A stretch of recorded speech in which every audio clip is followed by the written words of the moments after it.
Aarangkada na ang 2024 Manila Marathon sa Oktubre. Kung ano-ano ang mga dapat abangan, alamin sa ulat ni Bernadette Pinoy.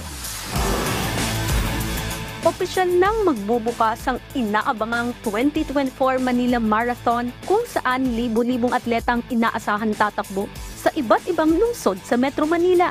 Ayon kay Coach Rio de la Cruz na siya ring head organizer ng nasabing event, aarangkada ang Manila Marathon ngayong October 6 para sa 42 km, 21 km, 10 km at 5 km foot race.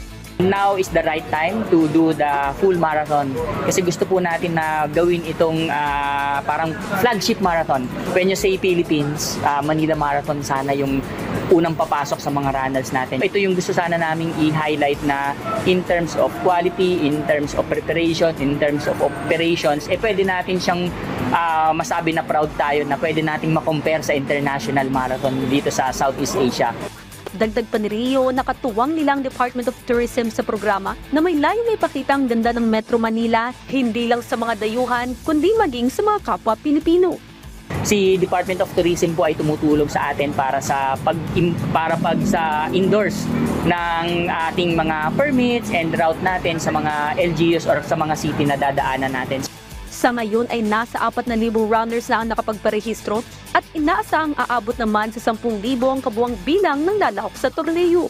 Bernadette Pinoy para sa Pambansan TV sa Bagong Pilipinas.